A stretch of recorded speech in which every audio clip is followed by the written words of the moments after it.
Hey y'all, I hope you guys had a great weekend. I had family in town at the end of last week and all through the weekend.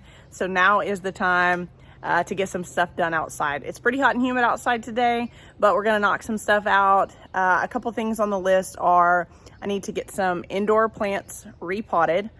I need to get some new indoor plants potted up.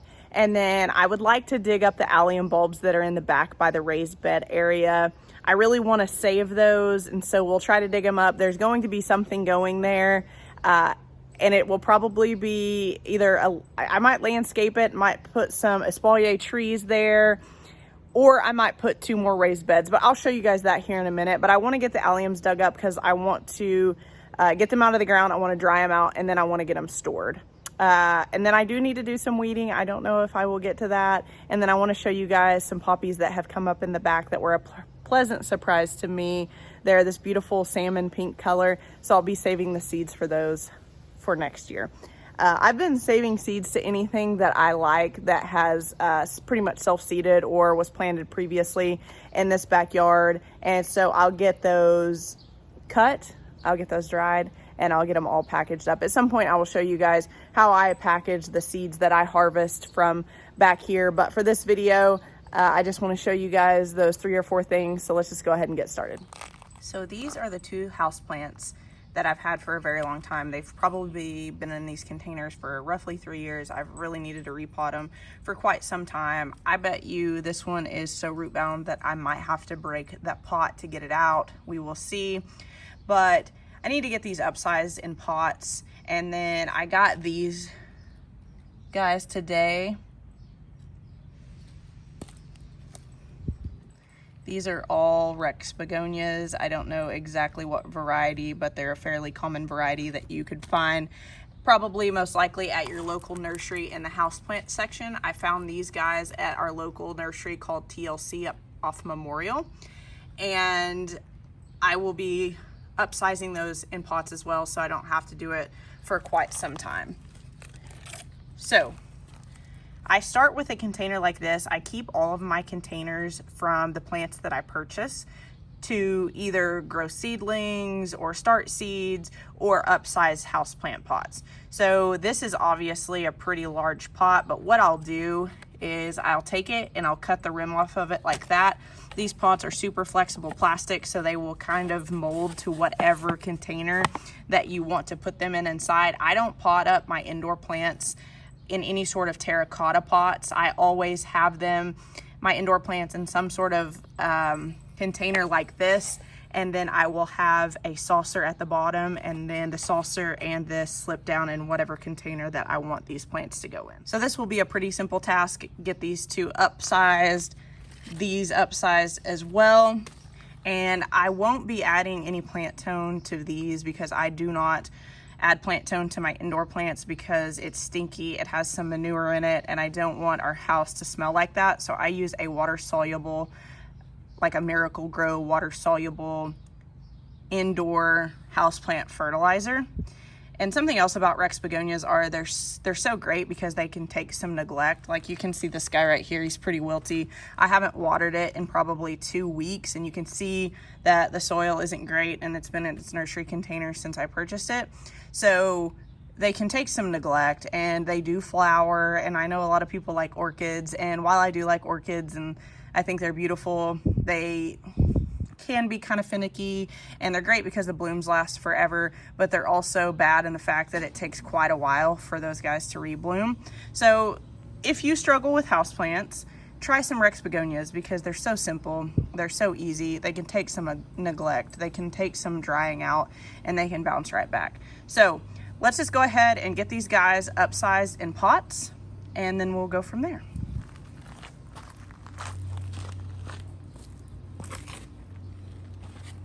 So let me actually show you the process on this. So I like to take the lip off. Obviously, if you have an indoor container that is big enough to fit something this size, or it fits the actual size of the nursery container, by all means, leave it that same size. But I don't have anything that's quite this tall, so I'll just take my snips, I'll cut it down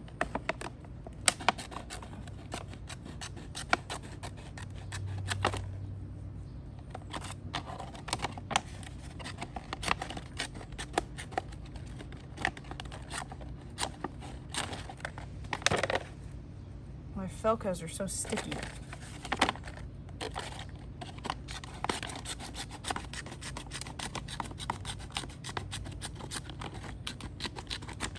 Okay, and that's it. And then you have a really cheap container that you've already purchased and can be used multiple times, and you can recycle it by reusing it for your houseplants. So I'm just gonna fill these 5 containers up with potting soil, and then I actually have one, I think this was a little bit out of shot initially, but I have one more that's looking pretty sad. It's needed to be repotted for a long time as well. But I have 5 containers right here, and we'll get these guys potted up.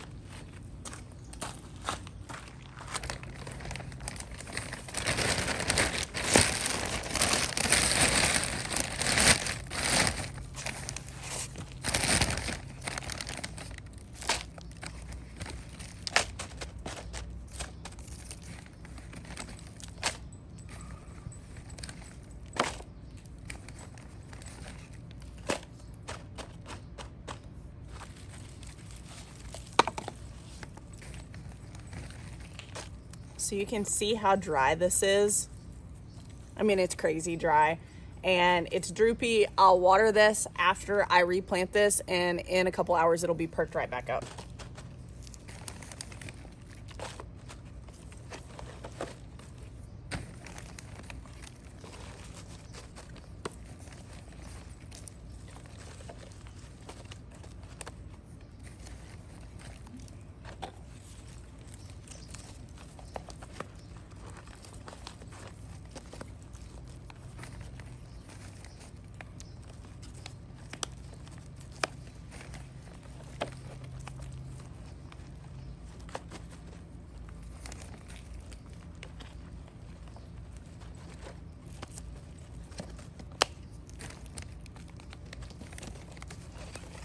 All right, and there you have it. So quick, so easy.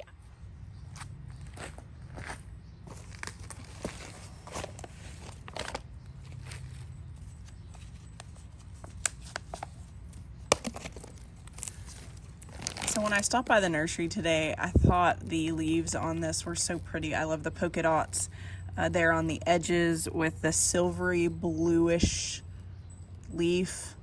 I'm just a really big Rex begonia fan. These also look really great in containers outside and also in window boxes, but they are a little bit pricey if you need a number of them. Obviously, you could dig them up and take them in during the winter for houseplants, but I don't like to buy Rex begonias as annuals for outside just because of their price.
In case anybody's wondering, here is the tag on this. So light is sun to shade. They're pretty versatile as far as lighting requirements go. Water, keep evenly moist, but as I mentioned, inside at least they can take some drying out and fully recover.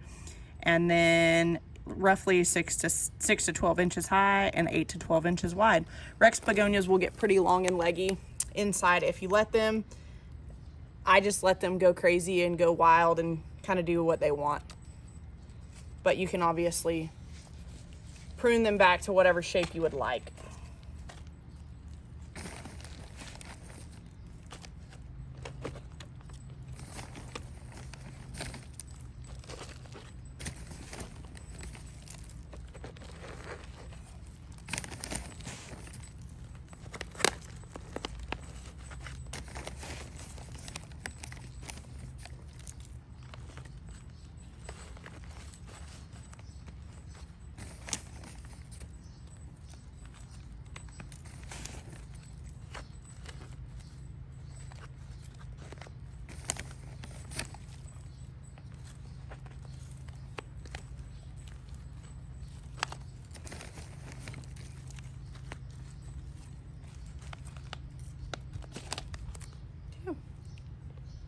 That one's done, and one more to go.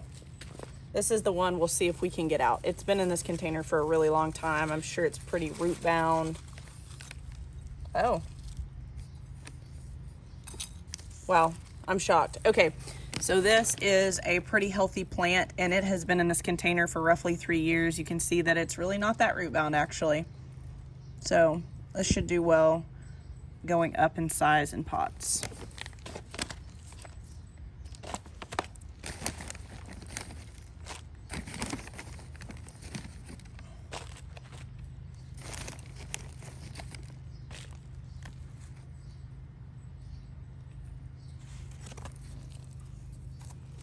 And this one kind of broke off when I was planting it. So it still has some roots attached though. So I'm just gonna pop this in with this one and we're just gonna mix it in.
Okay, and this one is pretty dry as well, so I'm gonna go ahead and go give this a drink, and then once we're done with the other garden chores, we'll circle back and take a look and see if they're perked up.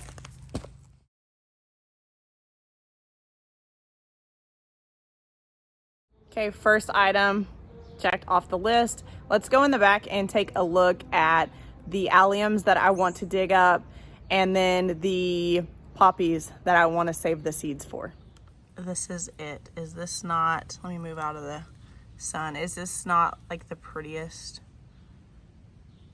And then of course it has that typical poppy inside. It's almost kind of like a shimmery color. Anyways, it's so pretty. I like it. So there's a couple of these back here, and you can see down there the landscape ties that I use to mark which poppies are the ones that I want to collect seeds on and which are red, because like all of these are red, and I have already collected seeds on those more than I could possibly need. So I've marked this one and one other one that I've seen come up that is this color, and I'll collect those, and then I will be probably starting the seeds, some poppy seeds indoors. Poppies require a cold period to germinate. Let me show you this while I'm back here. So a lot of the cosmos have started to bloom.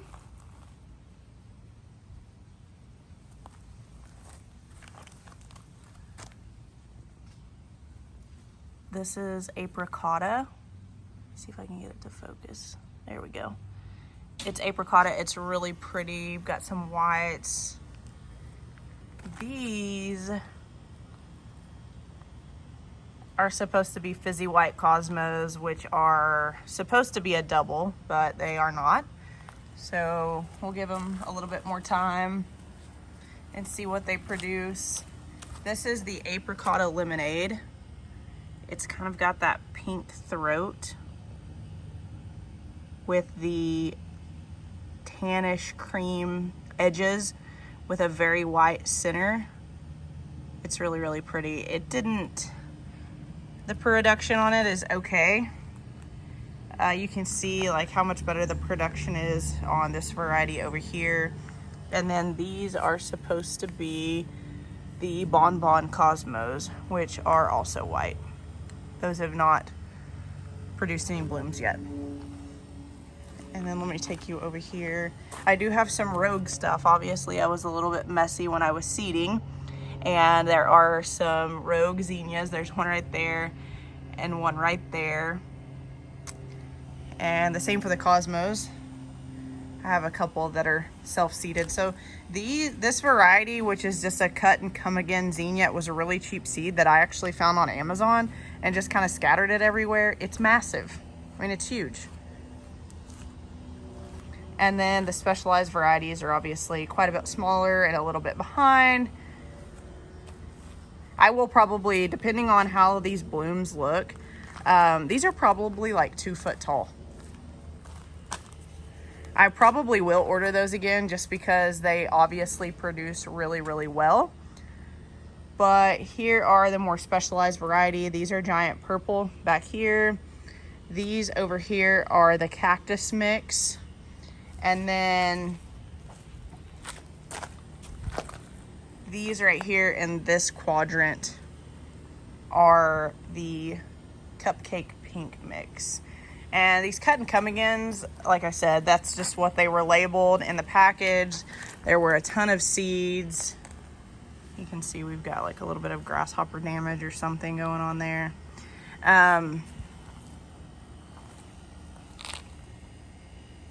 But these produced so well that I will order these again, and I will also stick them in the back of the bed because they've gotten so much bigger than I had expected, or that the seed package suggested that they would get. So I'm taking all of these notes into consideration because obviously I will always plant zinnias. They're so easy. This bed's doing pretty well. We've had so much rain lately that the Louisia is just really, really struggling. This is a perfect lavender dinner plate dahlia. I'm really excited for those. I love the purple stem on these guys with the dark green with purple veining leaves. Really, really, really stunning. This is all white baby's breath. Don't even gonna show you the anemones. They're not doing well. It's just gotten way too hot for them. I got them in way too late. I'm probably gonna dig up those corms and save them for next year. We'll see if they do anything next year. This is a variety of zinnia a variety of dahlia that I don't know what it is. It's more of a short and compact, but it's a real pretty pink color. Same for those two. I just bought those randomly one day and planted them. And the Phacelia getting ready to come into bloom there. The Phacelia's gone crazy. I don't know that I will plant Phacelia again. You know, in some places it's basically a weed. But it's a super easy plant to get to germinate, and if it's something that you like, I would suggest growing it. This Quaker grass is so cute, I think. Let me see if I can get this to focus. Come on, focus.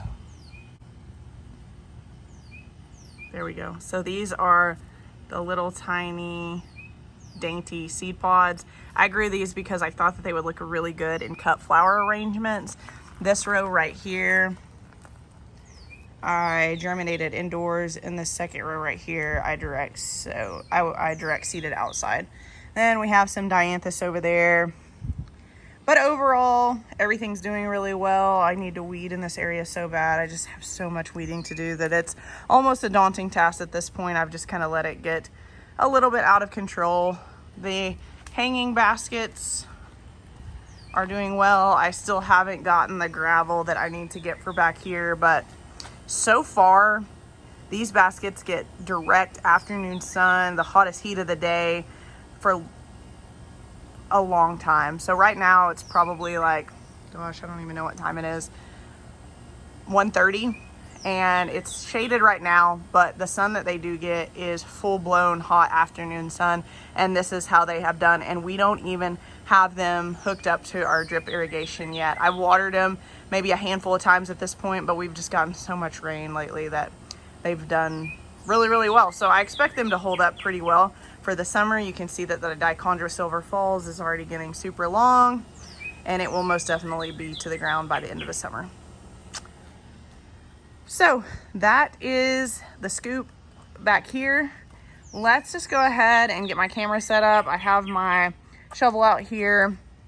I'm going to get some of these alliums dug up. This is still kind of a mess from the fence, and all of this irrigation will be getting redone at some point. And I know most of you guys that have seen most of my videos already know this stuff, but I get a lot of questions for people that are just tuning in and things like that. So I like to just repeat some information so that everybody kind of knows what's going on in most every video. But you can see here that these alliums are completely done. They, oh, looks like the neighbor behind us lost the ball. But you can see how their leaves have started to die back. That's when you know, this is actually a little bit past that, but that's when you know you can dig them up for storage. You don't necessarily have to. These are a perennial here for us, and they will multiply if you let them. And I think that these have been back here for some time. So I'm just going to dig around these, get the bulbs up that I can. There's quite a few of them back here. So, and this is also the space that I had mentioned earlier. It's just kind of a self-seeded area. There are 2 arborvitae here that I would like to relocate, but we're obviously past that point. It's just way too hot here. But most of this stuff is self-seeded, and I don't know if I want to just landscape this area back here and put some like espalier trees back, like 1, 2, 3 with these arborvitae here and here. I'm not sure exactly what I want to do yet, or if I want to go 1 and 2 more raised beds.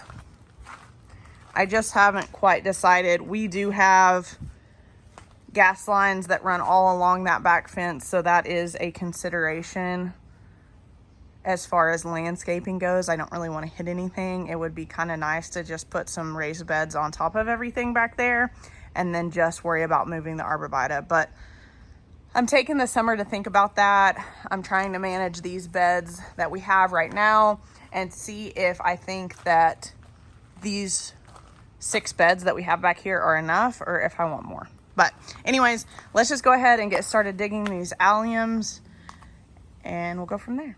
Okay, so as you can see here, there are the tall stalks of the alliums, and then you can see that the leaves below have completely yellowed and fallen away. So I can now dig these up and I can store them in a dry, cool place so that I can replant them in the fall. Because as I mentioned earlier, something is going to happen with this area. I don't know exactly what yet, but allium bulbs aren't exactly cheap, and I would like to dig these up, store them, save them, to reuse them. So I'm just going to dig around the bases here, and they won't or shouldn't be very deep. And I will just bring up the allium bulb. I will cut off the stalk if it's not already completely fallen off by the time I dig it up. And then, well, yeah, let's just get started and I'll show you guys that process.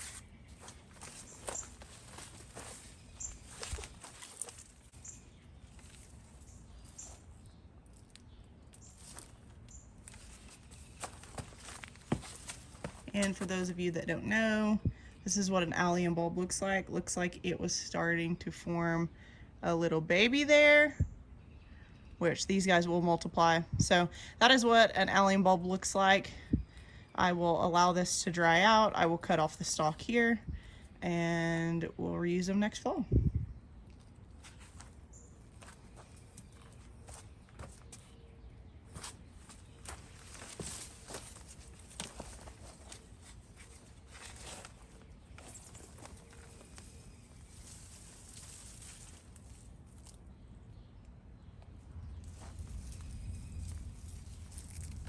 I don't know if you guys can hear the thunder, but it's starting to thunder. It's really clouding up. I didn't know we were supposed to get rain today, but hey, hasn't been different than many other days. We've got so much rain lately.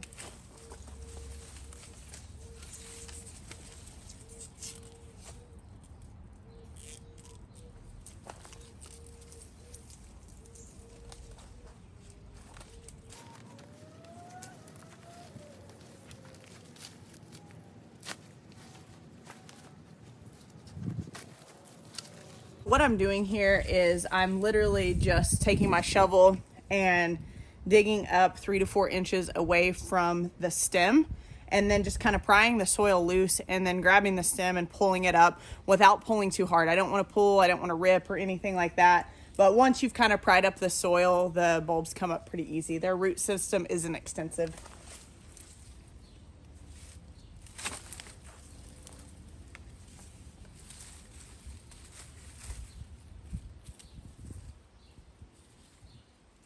These are much smaller, as you can see, hardly any root system at all, honestly, because they've dried up quite a bit.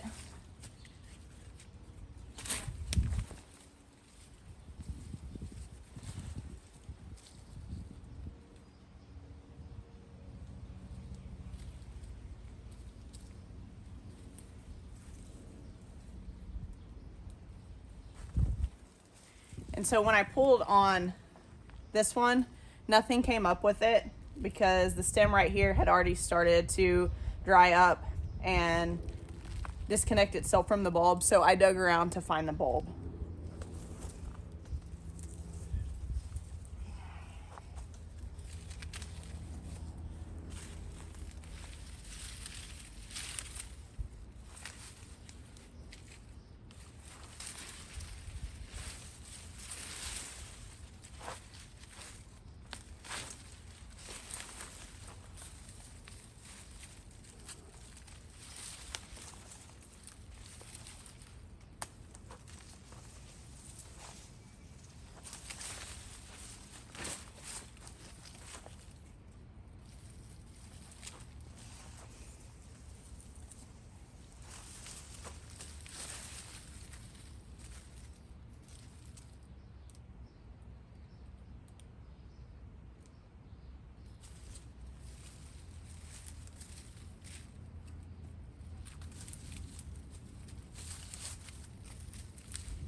And so as I mentioned, these will multiply. So as I was digging this up, this baby right here fell off of it. And you can see it's starting to form another one right there.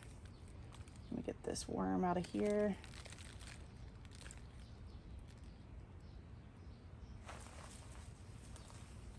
Okay, now we just have a couple more. I'm gonna repeat this same process on 3 or 4 more alliums, and then we will get to cutting the spring bulb foliage away. Okay, and so this is the allium haul that I came out of that with. As you can see, there are quite a few alliums here, and alliums, as most of you guys know, bulbs are not all that cheap. So I am happy to be able to dig these up and replant them next fall. So what I'll do is I'll allow them to dry just as they are now. The stem right here, some of these stems are still like fairly decently hard. So I'll let those dry out until they get to roughly like this point where they kind of start detaching themselves, from the actual bulb. And then I'll snip them, and then I'll store them in a cool, dry place until the fall, and then I will plant these where I want these to go permanently in the fall. And now let's go ahead and get some of this spring foliage cut back. This is like really damp, and some of it was kind of rotted-ish underneath. We've had a lot of rain, as I've mentioned a couple times in this video. So I tried to tie these up, and it just didn't work very well. Okay, well, it really looks like it is getting ready to rain. So I'm gonna get this foliage cleaned up as quickly as possible so I can get as much weeding done before it starts to rain.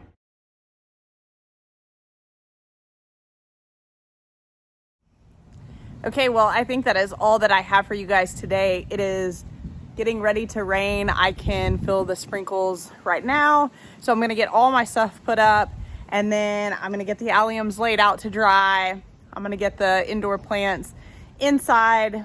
I'm going to try to do as much weeding as I can get done since it's cloudy and overcast, and if it rains, I can weed in the rain. So anyways, that's it. Hope you guys have a great rest of your day. Please like and subscribe. I would appreciate it so much. Thanks, y'all.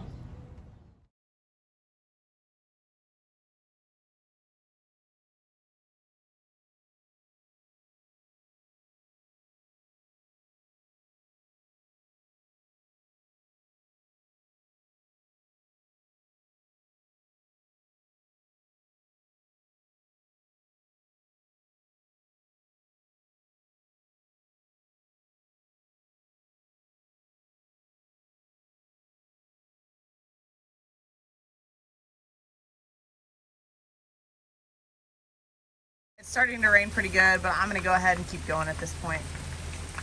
Also, the plants that I didn't pick right there, those are rogue zinnias. Anything that's left is a rogue seed from when I get a little crazy when I direct sow some of the seed.